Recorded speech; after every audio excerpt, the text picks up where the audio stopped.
दोस्तों, दुनिया में कई ऐसी जगह हैं जिनसे जुड़े रहस्यों को कोई भी आज तक सुलझा नहीं सका है। इन जगहों के रहस्यों को सुलझाना विज्ञान के लिए भी चुनौती बना हुआ है। बात अगर हिमालय की पहाड़ियों की करें तो इसमें रहस्यों का भंडार छिपा हुआ है। कुछ ऐसी चीजें या घटनाएं हैं जो क्या है, क्यों है, कहां है, इन सभी सवालों पर आज भी प्रश्न चिन्ह बना हुआ है और जिसके सामने विज्ञान ने भी घुटने टेक दिए हैं। नमस्कार दोस्तों, बोले इंडिया के mysterious places of India series के एक और नए वीडियो में आप सबका स्वागत है। मैं हूं मंजर आलम। दोस्तों, आज के इस वीडियो में हम आपको बताएंगे अरुणाचल प्रदेश और तिब्बत के बीच हिमालय के वादियों में स्थित एक ऐसे रहस्यमयी घाटी के बारे में जिसकी चर्चा पूरी दुनिया में होती है। कहा जाता है कि यहाँ जाने वाले ज्यादातर इंसान वापस लौट कर नहीं आए हैं, न ही उन लोगों को खोजा जा सका है। इसी रहस्यमयी जगह को शंग्रीला घाटी के नाम से जाना जाता है। दोस्तों, आपको पहले बता दें कि आज का वीडियो जरा लंबा होने वाला है, लेकिन बहुत ही इंटरेस्टिंग होगा, इसलिए इसे अंत तक जरूर देखिएगा। शंग्रीला को शंभाला, सिद्ध आश्रम और ज्ञानगंज मठ के नाम से भी जाना जाता है। शंग्रीला घाटी दुनिया की एक ऐसी जगह है जो इस दुनिया में रहते हुए भी इससे परे है, जहां पर समय का कोई प्रभाव नहीं होता है, न दिन होता है न रात होती है, समय बिल्कुल ठहरा हुआ होता है। यानी अगर कोई व्यक्ति शंग्रीला में प्रवेश कर जाता है तो समय का प्रभाव नहीं होने के कारण उसकी उम्र बढ़ने की गति रुक जाती है, वे अधिक समय तक युवा रहता है। जैसे आप इस तरह से समझ सकते हैं कि अगर कोई व्यक्ति 30 वर्ष या 40 वर्ष की उम्र में किसी तरह से शंग्रीला घाटी में प्रवेश कर गया तो वे कई वर्षों तक युवा ही रहता है। केवल इतना ही नहीं, उस पर किसी तरह की रोग या बीमारी का प्रभाव ही नहीं पड़ता। कहा यह भी जाता है कि इस घाटी में प्रवेश करने पर प्राण, मन के विचार की शक्ति, शारीरिक क्षमता और मानसिक चेतना कई गुना बढ़ जाती है। इतना कि यहाँ रहने वाला व्यक्ति पूरे ब्रह्मांड में कहीं भी आ जा सकता है। कहा यह भी जाता है कि शंग्रीला पृथ्वी के तीनों डायमेंशन से परे चौथे डायमेंशन में स्थित है। आमतौर पर हमारी दुनिया लंबाई, चौड़ाई और ऊंचाई इन्हीं 3 डायमेंशन की वजह से आसानी से दिखाई देती है, लेकिन इससे परे भी कई आयाम यानी डायमेंशन हैं। प्रसिद्ध वैज्ञानिक स्टीफन हॉकिंग ने आयामों की संख्या 11 तक बताई है। शंग्रीला घाटी इसमें से चौथे आयाम में स्थित है, लेकिन हम अपने तीनों आयामों में कार्य व्यवहार करने के इतने आदी हो चुके हैं कि हमें चौथे आयाम की वस्तुएं दिखाई ही नहीं देती। केवल ध्यान की उच्चतर अवस्था तक पहुंचे सिद्ध योगी ही दूसरे आयाम की वस्तुओं या स्थानों को देख सकते हैं, इसलिए शंग्रीला आम इंसानों की नजर ही नहीं आता है। तिब्बत में लोगों के बीच ये स्थान काफी मशहूर है। यदि हम बौद्ध धर्म की बात करें तो बुद्धिस्ट ऐसा मानते हैं कि भगवान बुद्ध ने अपनी आखिरी दिनों में काल चक्र के बारे में ज्ञान प्राप्त कर लिया था। उन्होंने कई लोगों को इसके बारे में बताया भी था। इनमें से एक थे राजा सुचंद्र। राजा सुचंद्र जब इस ज्ञान को प्राप्त कर वापस अपने राज्य में आए, तभी से तिब्बत में इस स्थान को शंभाला कहा जाने लगा। शंभाला का मतलब होता है खुशियों का स्रोत।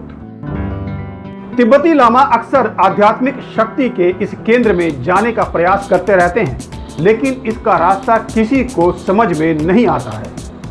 आपको जानकर हैरानी होगी कि आजकल के मैपिंग सिस्टम की मदद लेकर भी शंग्रीला घाटी को ढूंढा नहीं जा सका है। यहाँ तक कि सैटेलाइट में भी इसे नहीं देखा जा सकता। नेशनल जियोग्राफिक चैनल की एक टीम ने भी शंग्रीला घाटी की तलाश की कोशिश की, लेकिन उनकी टीम मात्र शंग्रीला घाटी के बाहरी हिस्से तक ही पहुंच पाई, जिसका वीडियो आप अभी स्क्रीन पर देख रहे हैं। वहां उन्हें बहुत सारी ऐतिहासिक चीजें भी देखने को मिली थी। शंग्रीला में योगियों के अमर रहने की बात पर विज्ञान तर्क देते हुए ये कहता है कि एक निश्चित आयु के बाद जीव की मौत हो जाती है। अगर बॉडी में लगातार नए सेल्स बनते रहें और किसी तरह से ऑर्गन्स को लंबे समय तक स्वस्थ रखा जा सके तो इंसान भी 1000 साल से ज्यादा जी सकता है। शंग्रीला में रहने वाले ऋषि योग विद्या में पारंगत होते हैं और इसके सहारे वे अपनी भावनाओं को कंट्रोल कर सकते हैं। इंसान ऐसा नहीं कर सकता है। इंसान का किसी भी चीज पर कोई कंट्रोल नहीं है और ना ही मौत पर उसका कोई वश चलता है। लोगों का ऐसा मानना है कि ये जगह किसी खास धर्म से संबंधित नहीं है। यहां तक वही पहुंच पाएगा जो किसी तरह से खुद को यहां के लायक बना लेगा। कहा जाता है कि शंग्रीला में रहकर तपस्या में लीन ऋषि मुनियों को इतना ज्ञान हासिल हो जाता है और उनके पास इतनी शक्ति आ जाती है कि वे पूरे ब्रह्मांड में कहीं भी आ जा सकते हैं। मशहूर लेखक अरुण शर्मा ने अपनी किताब तिब्बत की वे रहस्यमय घाटी में शंग्रीला का जिक्र किया है। उनके मुताबिक युत्सिंग नाम के एक लामा ने उन्हें बताया कि शंग्रीला घाटी में काल का प्रभाव नगण्य है और वहां मन, प्राण और विचार की शक्ति एक विशेष सीमा तक बढ़ जाती है। उन्होंने बताया कि अगर कोई वस्तु या इंसान वहां अनजाने में भी चला जाए तो वे वापस दुनिया में कभी नहीं आ पाता है। युत्सुंग के मुताबिक वे खुद इस रहस्यमय घाटी में जा चुके हैं। उनके मुताबिक वहां ना तो सूर्य का प्रकाश था और ना ही चंद्रमा की लाली, लेकिन फिर भी चारों तरफ एक रहस्यमय प्रकाश फैला रहता है। वहीं तिब्बती भाषा की किताब काला विज्ञान में भी इस घाटी का जिक्र किया गया है। इस जगह को कई लोग धरती का आध्यात्मिक नियंत्रण केंद्र भी बताते हैं। शंग्रीला के बारे में ऐसा कहा जाता है कि यहाँ ऋषि मुनि तपस्या में लीन रहते हैं। आपको बता दें कि वाल्मीकि के रामायण और महाभारत में भी शंग्रीला का सिद्ध आश्रम और ज्ञानगंज मठ के रूप में जिक्र किया गया है। ऐसा कहा जाता है कि शंग्रीला को वायुमंडल के चौथे आयाम यानी समय से प्रभावित जगहों में से एक है। ऐसी जगहों पर समय थम सा जाता है और लोग जब तक चाहें तब तक जीवित रह सकते हैं। इस घाटी को धरती का आध्यात्मिक नियंत्रण केंद्र भी कहा जाता है। दुनिया भर के कई लोग शंग्रीला घाटी का पता लगाने की नाकाम कोशिश कर चुके हैं, लेकिन आज तक किसी को भी इसमें सफलता नहीं मिली है। कहा जाता है कि चीन की सेना ने एक लामा का पीछा करते हुए इस घाटी को ढूंढने की बहुत कोशिश की, लेकिन वे भी इस जगह को नहीं खोज सके। ऐसा कहा जाता है कि दुनिया भर के जितने भी लोगों ने शंग्रीला घाटी का पता लगाने की कोशिश की, उनमें से ज्यादातर लोग गायब हो गए और उन्हें खोजा भी नहीं जा सका। ऐसा भी कहा जाता है कि शंग्रीला घाटी का संबंध अंतरिक्ष के किसी लोक से है। आध्यात्म क्षेत्र, तंत्र साधना या तंत्र ज्ञान से जुड़े लोगों के लिए यह घाटी भारत के साथ साथ विश्व भर में मशहूर है। लेकिन इतने सारे दावों और जिक्र के बाद भी कोई भी शंग्रीला घाटी के रहस्य को अब तक नहीं सुलझा पाया है। वैसे तो भारतीय और तिब्बती प्राचीन ग्रंथों में शंग्रीला या शंभाला का जिक्र बहुत पहले से आता है, लेकिन पश्चिमी दुनिया ने इसके बारे में सबसे पहले जेम्स हिल्टन के नॉवेल द लास्ट होराइजन से जाना। दरअसल ये नॉवेल सम्राट अकबर के ज़माने की गई एक यात्रा पर आधारित है, जो कि एक पुर्तगाली जेsuit पादरी एंटोनियो एंड्रेट के अनुभवों पर आधारित था। एंटोनियो भारतीय योगियों और सन्यासियों के साथ शंग्रीला की यात्रा पर गए थे।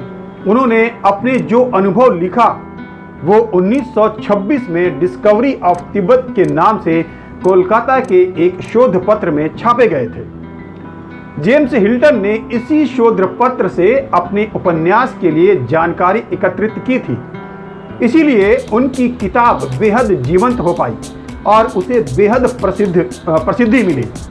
उनके नॉवेल द लास्ट होराइजन पर इसी नाम से 1937 में एक फिल्म भी बनी, जो कि बेहद पॉपुलर हुई थी।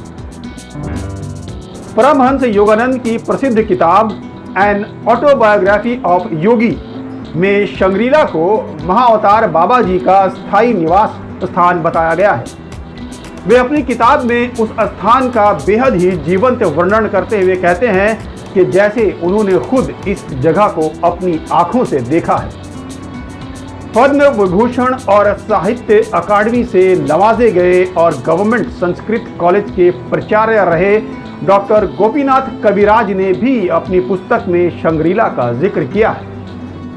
शंग्रीला को स्वर्ग का द्वार भी कहा जाता है। महाभारत में जब पांडवों का धरती पर जीवन काल समाप्त हो जाता है, स्वर्ग लोक की तरफ सशरीर हिमालय की तरफ प्रस्थान करते हैं, लेकिन रास्ते में ही द्रौपदी के साथ सभी बर्फ में मृत्यु को प्राप्त हो जाते हैं। केवल युधिष्ठिर ही अपने धर्म रूपी कुत्ते के साथ स्वर्ग पहुंच पाते हैं।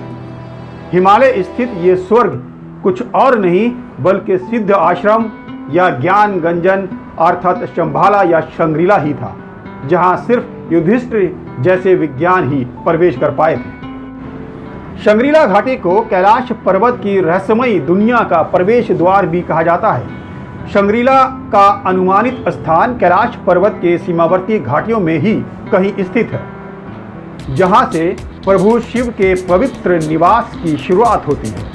कैलाश पर्वत दुनिया का सबसे दुर्गम पहाड़ है, जिस पर आज तक कोई नहीं चढ़ पाया है, क्योंकि इसके नीचे योगियों की अदृश्य नगरी शंग्रीला स्थित है। दोस्तों, वीडियो बहुत लंबा हो गया है। अगर आपको पसंद आया हो तो लाइक कीजिए और अधिक से अधिक लोगों में इसे शेयर कीजिए। मेरे चैनल को सब्सक्राइब कर लीजिए और बेल आइकन ज़रूर दबाइएगा ताकि मेरे हर आने वाले नए वीडियो की सूचना सबसे पहले आपको मिल जाए। अगले वीडियो में फिर मिलेंगे एक और मिस्टीरियस प्लेस के जानकारी के साथ। तब तक के लिए नमस्कार।